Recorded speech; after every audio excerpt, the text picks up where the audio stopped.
Guys ঘরটা পুরোপুরি বিগড়ে ফেলার আগে আমি একবার তোমাদের সাথে শেয়ার করে নিই। তো এই যেরকম টেন্ট টাইপের, টেন্টে তো আলাদা করে কিছু দেখানোর নেই। ওই সাইডে টিভি আছে, এখানে ফ্যান আছে, যেহেতু গরমকাল তাই আমরা শীতকাল তাই আমরা নন এসি টেন্ট নিয়েছি। আর এখানে দুটো লাইট আছে, আর এই সাইডে এরকম একটা স্ট্যান্ড আছে, আর ওখানে একটা টেবিল আছে, আর এই যে বেডে ওরা হচ্ছে সব কিছু প্রোভাইড করেছে। আর এখানে ডাস্টবিন আছে, আর এই সাইডটা হচ্ছে bathroom. Hello everyone, welcome back to our channel Durga Panchali. তো তোমাদের সবাইকে স্বাগত জানাচ্ছি। একটু পরে ইন্ট্রোটা দিলাম, আগে টেন্টের সব বর্ণনা তোমাদেরকে দিয়ে দিলাম। আর এখানে দেখো একটা ছোট্ট এরকম মন্দির আছে বিচ সাইড মার্কেটে, আর এটা হচ্ছে বিচ সাইড মার্কেটটা। আর এবারে আমরা বলছি যে আমরা কোথায় এসেছি। আমরা অ্যাকচুয়ালি এসেছিলাম হলো বকখালিতে, কারণ হচ্ছে আমাদের কাছে না একদিনই মাত্র টাইম ছিল, বেশি ঘোরার টাইম ছিল না। আর আমরা হয়ে যাচ্ছিলাম বাড়িতে অনেক দিন ধরে থেকে থেকে বোর, তো ভাবলাম একটু মুডটা ফ্রেশ করা উচিত, সেজন্য ছোটোখাটোর মধ্যে এই বকখালিটাই কাছাকাছি ছিল বলে চলে এসেছি। আর এখন না এখানে জলটা প্রচুর দূরে সরে গেছে, মানে জলের কাছে যেতে হলে তোমাদেরকে অনেকটা হাঁটতে হবে বিচ সাইডে। আর আমরা এখানে এসে থাকছি হলো কি eco park and tents Bakkhali বলে একটা নতুন হয়েছে। তো এরা বেশ ভালো, এখানে প্রচুর টাইপের তোমরা টেন্টস পেয়ে যাবে, নন এসি, এসি, গ্রুপ টেন্টের চার্জেস অনেক কম, আমাদের চার্জেসটা একটু বেশি ছিল। যাই হোক, এর মধ্যে খাওয়া দাওয়া সব ইনক্লুডেড, 4 বেলার মিল তোমরা পেয়ে যাবে, মানে ব্রেকফাস্ট, লাঞ্চ, ইভিনিং স্ন্যাক্স আর ডিনার। আর এখানে এসেছি আর একটু ক্যাপ মেরে ভিডিও বানাবো না, সেটা তো হতে পারে না। আর এইটা হচ্ছে হলো কি বিচ সাইড এরিয়াতে এরকম বসার জন্য জায়গা আছে, আর এখানে প্রচুর প্রচুর স্টলও আছে, যেগুলো দুপুরবেলা বন্ধ ছিল। আই থিঙ্ক এগুলো রাত্রিবেলা ওপেন হবে। তো যখন রাত্রে আসবো তখন যদি আসি তোমাদের সাথে শেয়ার করবার। পিছনে দেখো এখানে আই লাভ বকখালি লেখা আছে, যার সামনে এসে আমি একটুখানি সুন্দর সুন্দর করে ফটো তুলেছি, যেগুলো তোমরা আমার ইনস্টাগ্রাম অ্যাকাউন্টে পেয়ে যাবে, যেটার নাম কিনা চক্রবর্তী সৌমি। যদি কেউ ফলো না করে থাকো এখন গিয়ে ফলো করে দাও। এটা হলো গিয়ে গ্রুপ টেন্ট 3টে, বা ফ্যামিলি টেন্টও বলতে পারো। এই সাইডেও অনেকগুলো টেন্ট আছে, এগুলো হচ্ছিল এসি টেন্ট, আর আমাদেরগুলো নন এসি। যেহেতু আমরা শীতকালে এসেছি তাই জন্য আর এসি টেন্ট নিইনি, নন এসিটাই ঠিক আছে। ব্যাস, দেখো এটা হচ্ছে হলো কি আমাদের দুপুরের লাঞ্চের ভিতরে অনেক কিছু আছে, ভাত আছে, আর কী কী আছে, ডাল, তরকারি, ওটা কিছু একটা আছে, শাক ভাজা, আলু ভাজা, মিষ্টি, মাছ, চাটনি, পাঁপড়, অনেক কিছু আছে, আর স্যালাডও আছে। তো আমরা হচ্ছে অনেক সাইড করে নিয়েছি। এবার ফার্স্টে আমরা যাচ্ছি তারপরে আর নেক্সট যাত্রা শেয়ার করবো। তো গাইস, খাওয়া দাওয়া সেরে আমরা হচ্ছে হলো গিয়ে বেরিয়ে পড়েছি আমাদের যে এখানে কয়েকটা স্পট আছে ওটা ভিজিট করার জন্য। আর এরকম না জঙ্গলের দু সাইডে, জঙ্গলের মাঝখানে রাস্তা দিয়ে তোমাদেরকে নিয়ে যাবে, তো বেশ অ্যাডভেঞ্চারাস ফিল হবে। আমার এটা দেখে একদম টাকির ফিল আসছিল। সেই যারা টাকি বেড়াতে গেছো তারা হয়তো জানবে যে এরকম টাইপের না ওখানে দু সাইডে জঙ্গল টাইপের আছে। আর এখানে রাস্তাগুলো না খুব বাজে, বাকি সব ঠিক আছে, বাট রাস্তাগুলো একটু ভালো করা উচিত। তো এটা আমরা এসেছি হেনরি আইল্যান্ডে।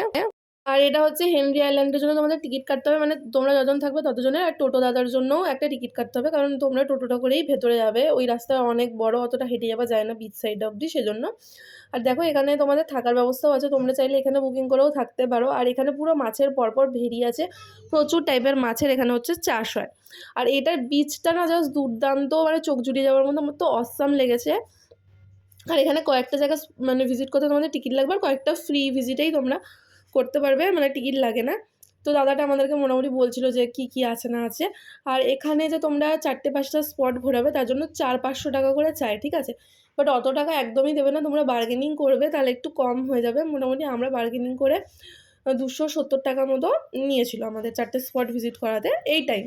এবারে সিজন অনুযায়ী হয়তো আপ ডাউন হতে পারে, তো তোমরা যাই হোক বার্গেনিং করেই নেবে, যা যা বলবে তাতে করবে না, মানে তাতে রাজি হবে না। আর আমাদের একটা স্পট কম ছিল, সেই জন্য আমাদের একটু চার্জটাও কম ছিল, কারণ আমরা ইকো পার্ক অ্যান্ড টেন্টসেই থাকছিলাম, তো ওটাও ওদের একটা ভিজিটিং স্পটের মধ্যে পড়ে। তো আমরা যেহেতু ওখানে ছিলাম তাই ওখানে ভিজিট করতে হয়নি আমাদের আলাদা করে।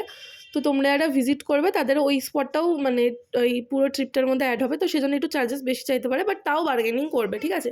আর এই জায়গাটা এত সুন্দর লাগছিল না, মানে টোটোয় করে যেতে দেখো পুরো দূর দূর অবধি শুধু জল, আর মাঝখানে মানে সেই দ্বীপ টাইপের ওরকম ফিল হচ্ছিলো। আর এই যে বিচটা যাওয়ার রাস্তাটা, এখানে একটা কাঠের ব্রিজ আছে, আর দু সাইডে জঙ্গল, মানে সেই লেভেলের একটা অ্যাডভেঞ্চারাস ফিলিং হবে।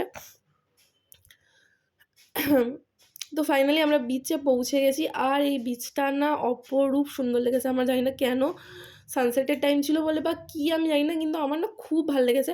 যখন আমরা এখান থেকে ঘুরে ফেরত গেলাম তখন দাদাটাও জিজ্ঞেস করেছে যে বিচটা কেমন লেগেছে। আমার তো সুপার লেগেছে, আমি যদি নেক্সট টাইম আসি কোনো স্পটে আমি নাও ঘুরি, এই বিচটা এসে আমি একবার ফ্রিতে এমনি ঘুরে যাবো আর কি।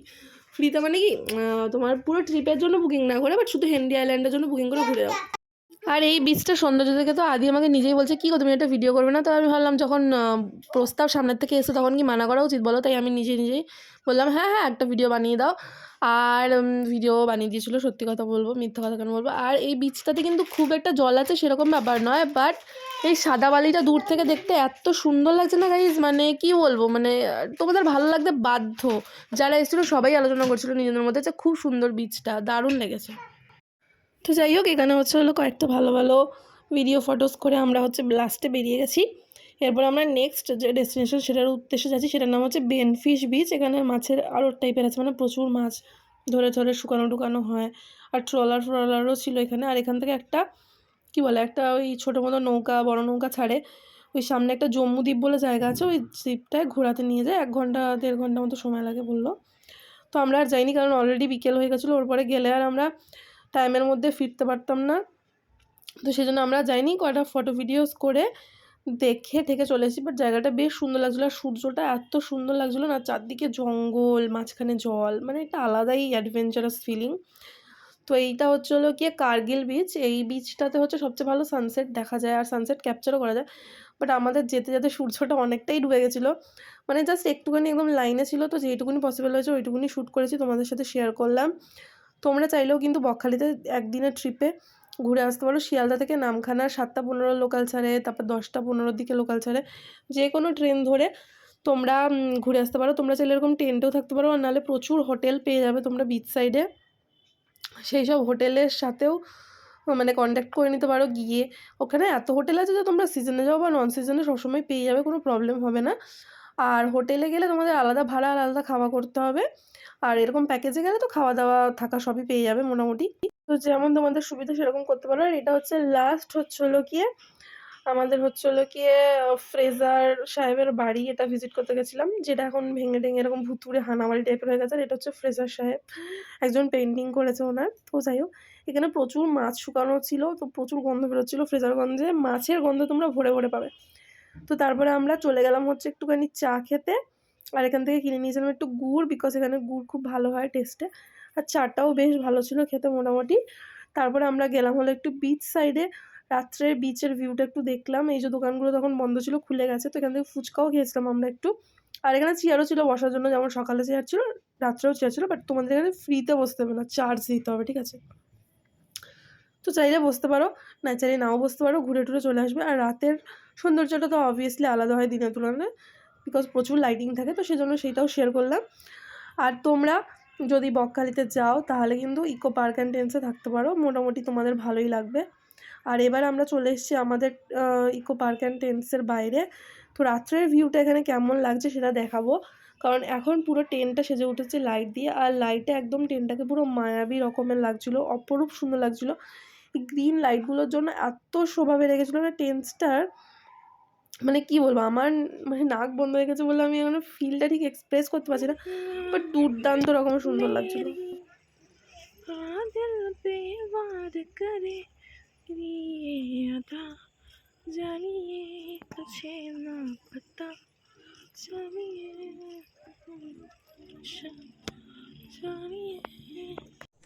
তো গাইজ ইভিনিং স্ন্যাক্সে ছিল মুড়ি, চানাচুর আর বেগুনি।